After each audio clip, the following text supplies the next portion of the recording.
Hello, everybody. Back again, Louise Eddington, the Cosmic Owl of Cosmic Owl Astrology, also known as Lumina or a Wisdom Weaver, or many names. But anyway, we are here with the video forecast for the week June the 8th through the 14th. So if you find these forecasts valuable, don't forget to like, subscribe, and hit the bell so you never miss a wave from the stars. And a quick heads up, my rates are increasing on July the 1st for all sessions and packages. If you've been waiting to book or join, now's the time to slide in before the shift. And everything's on my website, louiseeddington.com.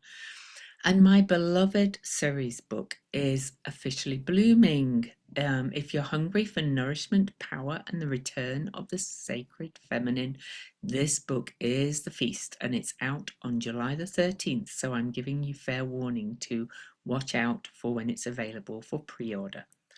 A quick mention of the tarot cards for the week. We have the Seven of Discs, the long game, patience, and slow harvest. And the Goddess of Discs, which is the bird as well, which is earth magic and tending the living fabric. And then we have Justice, cosmic rebalancing and karmic precision, and a full reading of the cards at the end, along with a summary of the week. But trust, these three are a whole vibe. And I'm having such fun with these AI backgrounds in Zoom itself.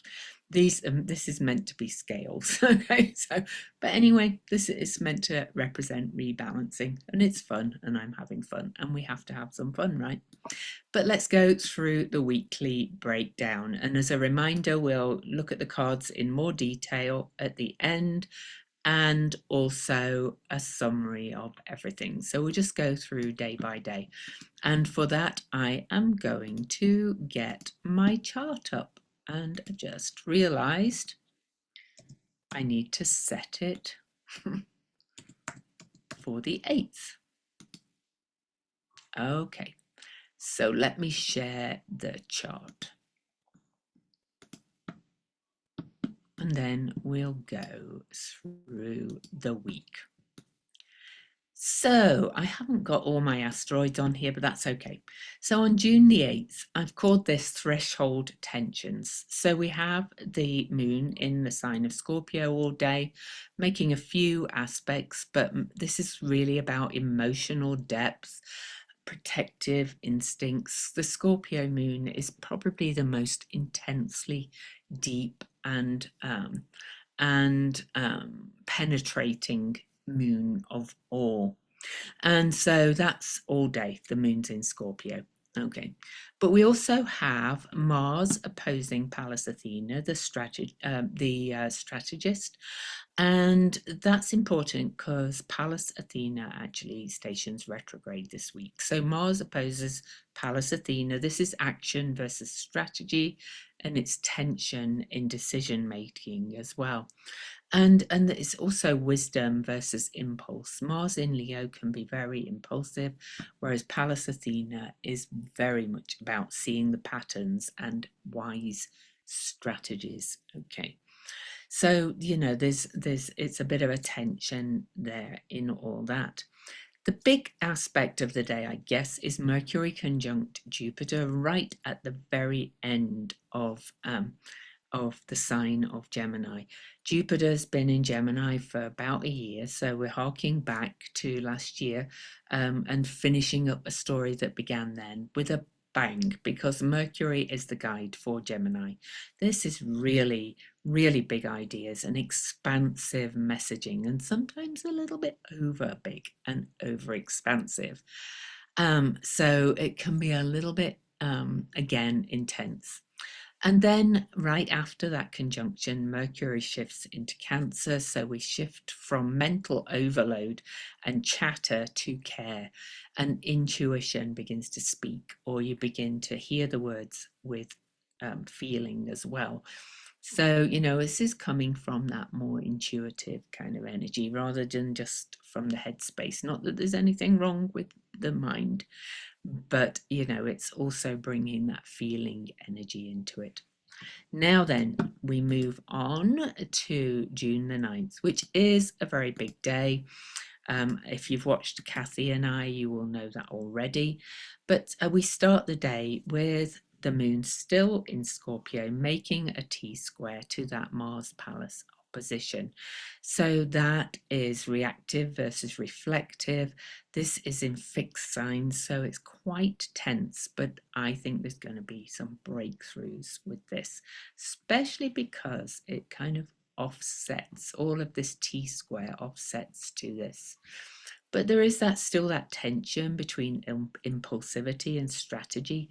But this is about stepping into your deepest personal power in Scorpio so that you can integrate the heart and the head, or the strategy and the impulse. So good idea for that one. On that day as well, on the 9th, as I mentioned, the Mars aspects, or this is kind of an outlet for this tense T-square almost at the same time.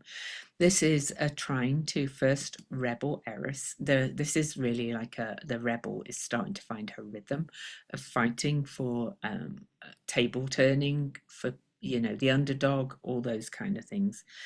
Mercury has just moved into Cancer, as we mentioned, and first aspect, square to Saturn. This can be mental blocks, slap in the face, but also karmic clarity.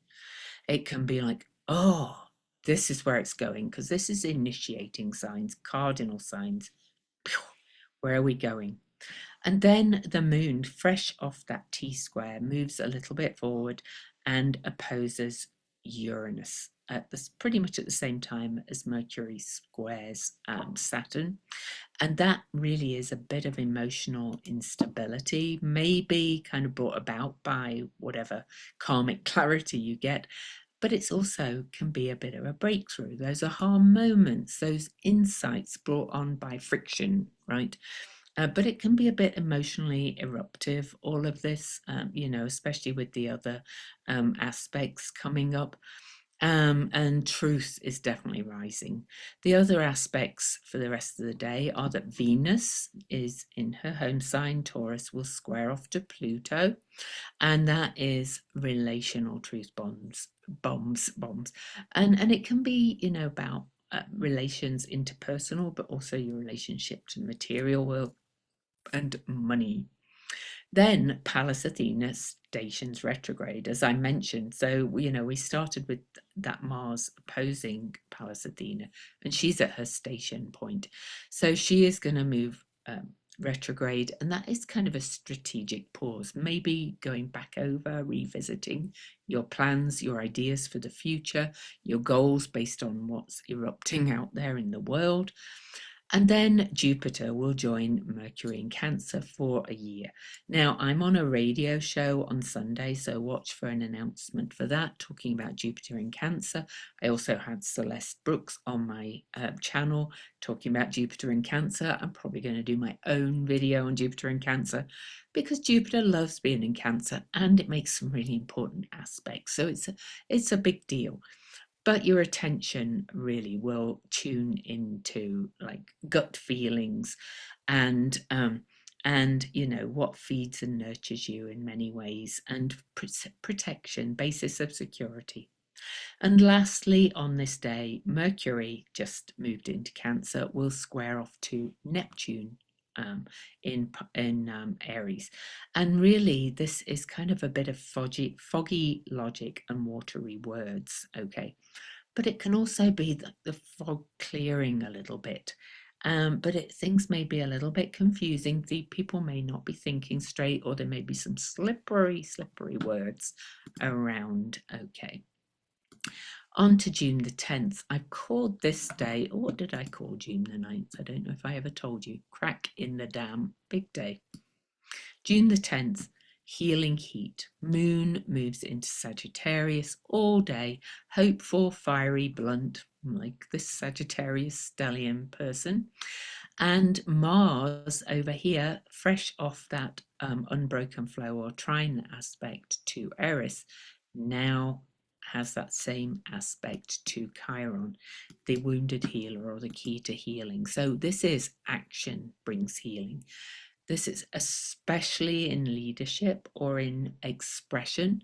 This is fiery medicine and bold healing and truth as the tonic. Okay, people are really going to be speaking truth. Whoa.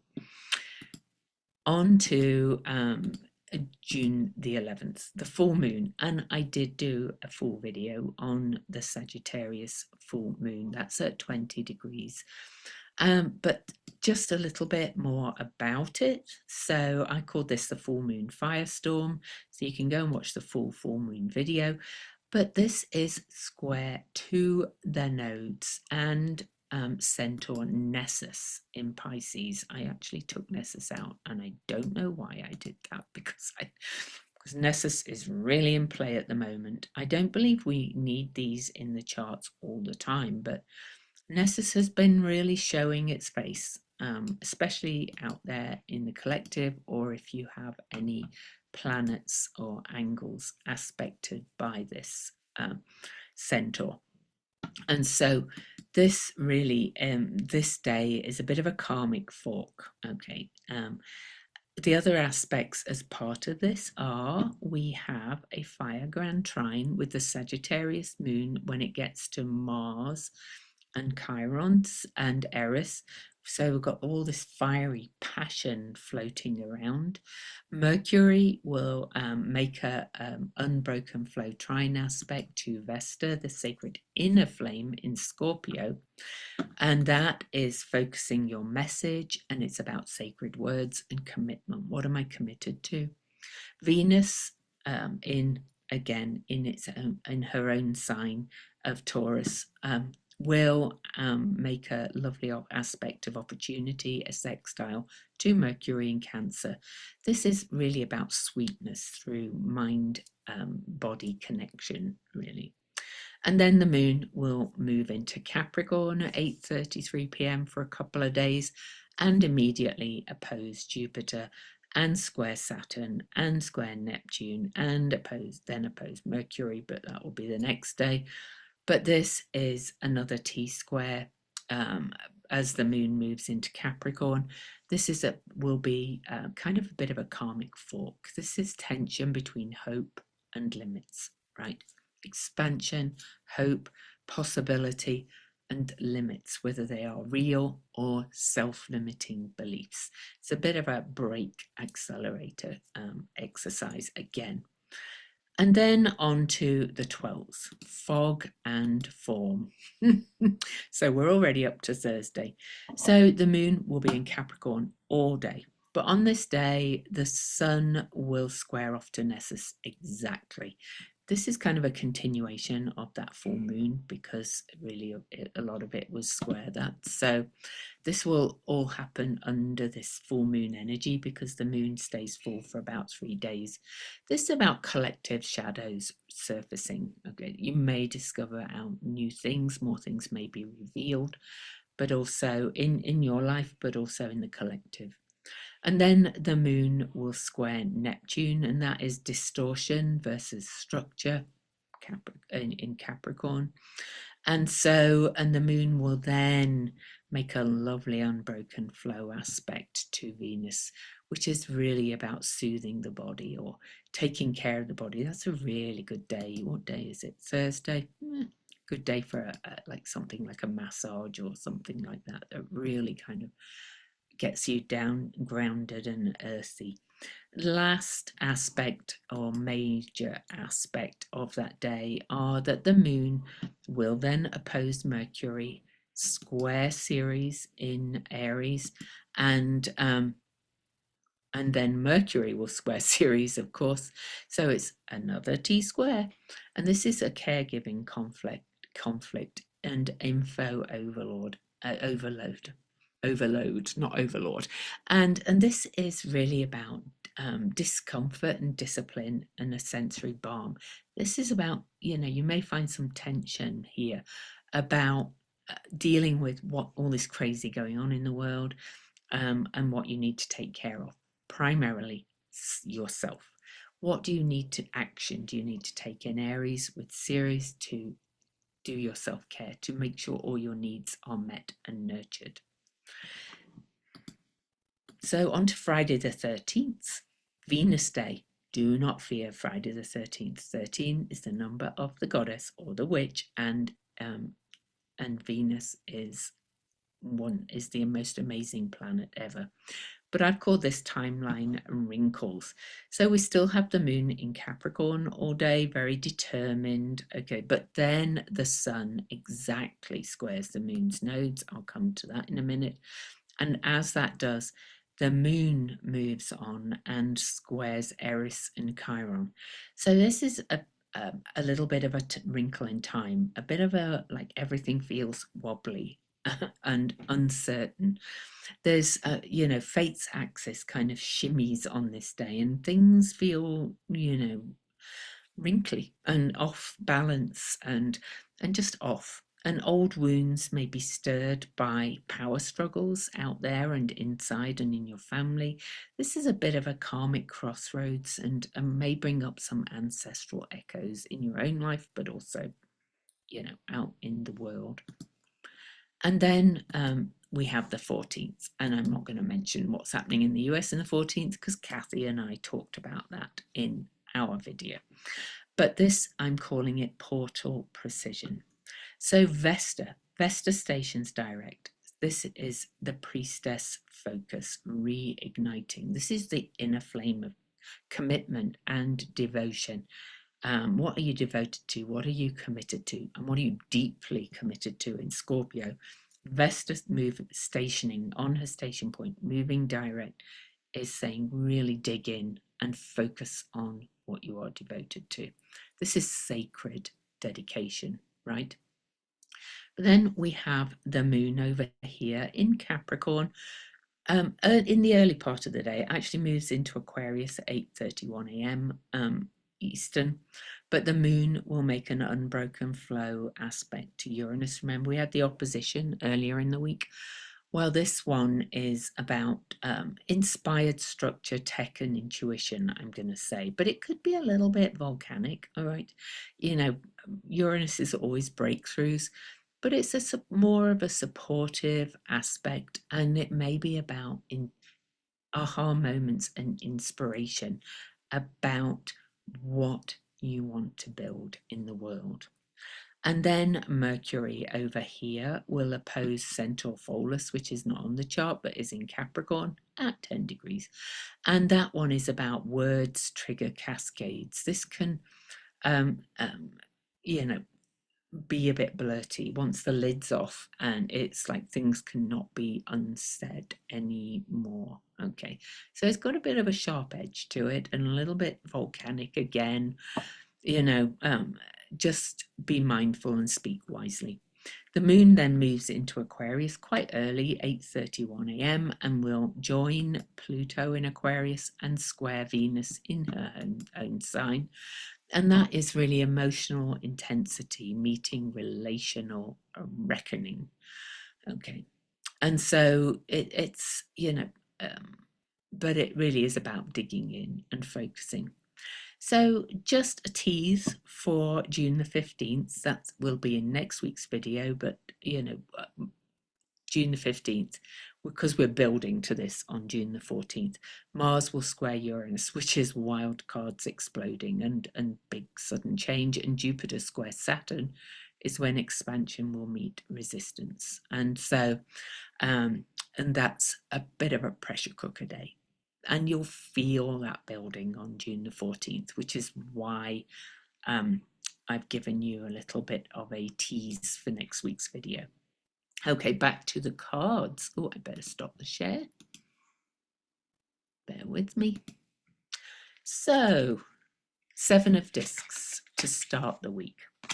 This is trust in the slow yield. The fruit is ripening, even if you can't taste it yet. You look at the picture. Then we have the Goddess of Discs, which says bird on there because, even though it's an earth card, it's got, anyway, the card means you are a midwife of worlds. Tend the body, tend the earth, and do some practical rituals. And then the last card of the week is the Justice card. The cosmos is calibrating. What's out of balance must be seen, but this isn't punishment, it's precision. We're between harvesting and rebalancing, a pause where the sacred reweaves. All right, so in summary for the whole thing, this week is rather a pressure cooker for karmic recalibration. There's big mental shifts, body awareness, full moon fire, and initiatory discomfort, and they all point to one thing: realignment. Don't fear the friction. It pushes you to do things and take action, and it's revealing the true thread that's being woven. So, if this forecast helped you to weave some clarity, please like, share, and subscribe. It helps this channel grow and our cosmic family to grow. And remember, my Ceres book is coming out on July the 13th, and she's ready to feed your soul. She's so beautiful. I've got the most beautiful cover, and I found the most amazing interior designer. And also a reminder, and I will remind intermittently, not in every video, but my rates are going to go up on July the 1st. So now is the time to book, bundle, or join the Spiral Weave or the Nest. The prices on all of those are going up. Anybody who's already a member, though, will be grandfathered in, or grandmothered in, I prefer to say. And keep the cards in your pocket this week. Patience, grounding, truth, and have a wonderful, wonderful week. Mwah.